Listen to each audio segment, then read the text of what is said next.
Halo semuanya, kami dari kelompok 10 IKNB dengan mata kuliah Manajemen Bencana dari Fakultas Kesehatan Masyarakat Ilmu Kesehatan Masyarakat Universitas Sriwijaya. Kelompok 10 IKNB memiliki 4 anggota, siapa aja ya? Yang pertama, Feni Elizabeth, yang kedua, Melisa Yuniapriani, ketiga, Mutia Ramadianti, dan yang keempat, Nyayu Septia. Di sini kita bakalan membahas mengenai upaya penanganan kebakaran. Yuk kita simak. Yang diduga berasal dari ledakan tabung gas saat proses pengelasan. Kejadian ini terjadi, saudara, di proyek gedung yang berada di Jalan Kuningan Barat, Mampang Perapatan, Jakarta Selatan pada Jumat petang. Ledakan yang terjadi di lantai 7 membuat para pekerja pun panik dan mereka menghentikan sementara proses pengerjaannya.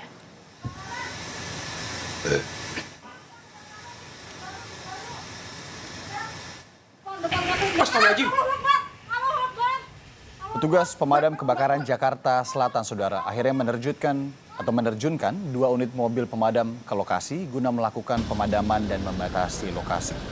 Seorang saksi mengatakan ketika kejadian sedang ramai dan sempat terjadi ledakan juga terlihat asap tebal. Yang pertama, kami akan menjelaskan mengenai pengertian dari kebakaran.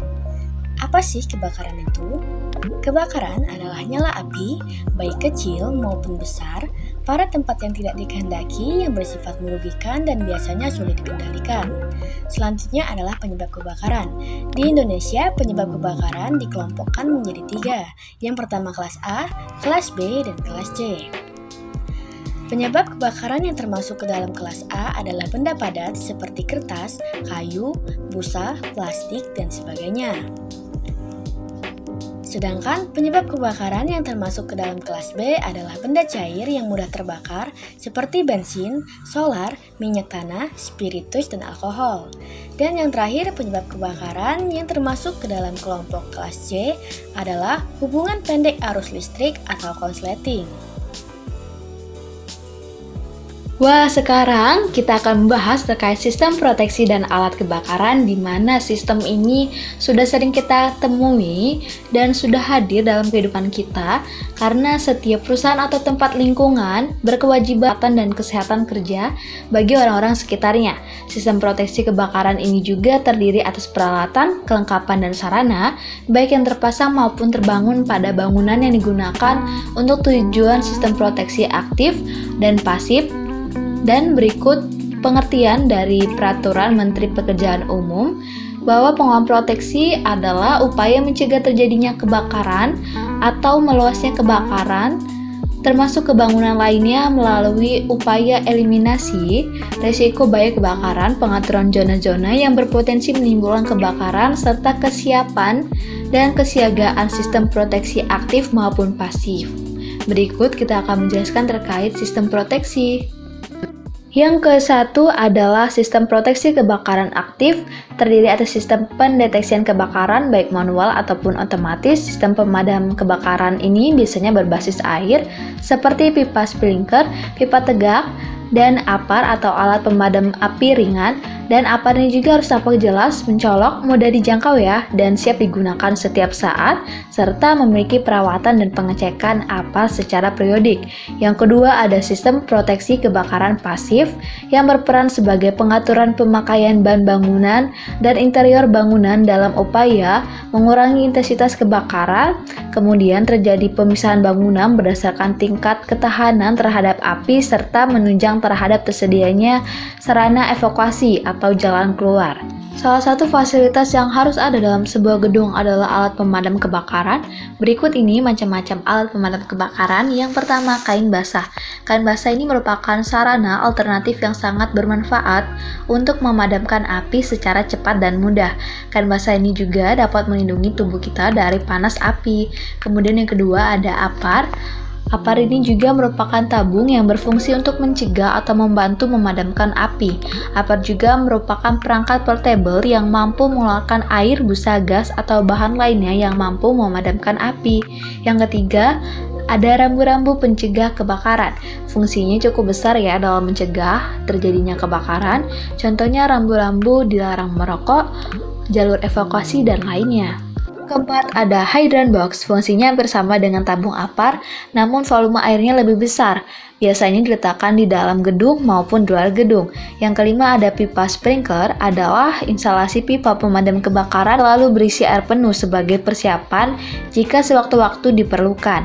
Kemudian yang terakhir, dinas pemadam kebakaran. Nah, hal ini merupakan langkah yang terakhir ya untuk melawan si jago merah yang sedang mengepakkan sayapnya. Sekarang kita akan membahas terkait sistem deteksi dan alat kebakaran.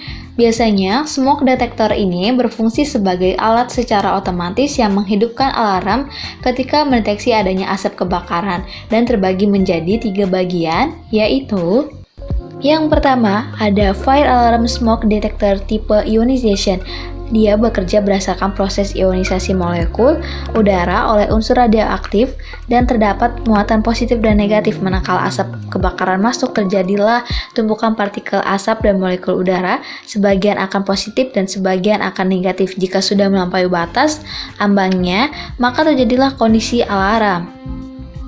Yang kedua, ada Fire Alarm Smoke Detector faktor udara. Dia bekerja berdasarkan faktor kelembapan dan tekanan udara yang memakai 2 ruang. Yang pertama, ruang ini khusus berhubungan dengan udara luar dan yang lainnya berhubungan dengan ruangan chamber. Jika asap masuk ke sensing chamber, maka arus ion akan menjadi tidak seimbang. Hal ini menyebabkan kondisi alarm.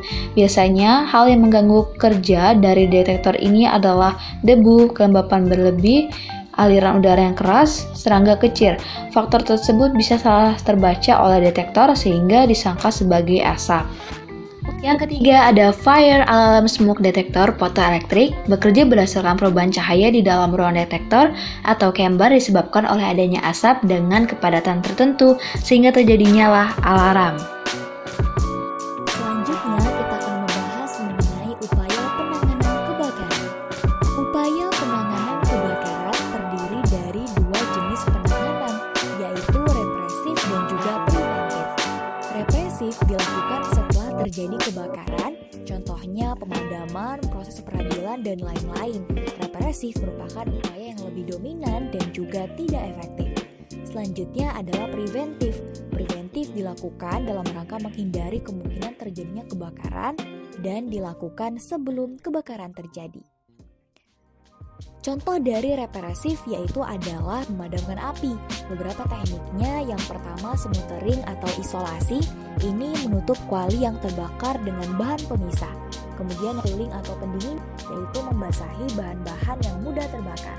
Lalu ada yang namanya starving, contohnya pipa saluran minyak atau gas yang pada ujungnya terbakar karena salurannya ditutup.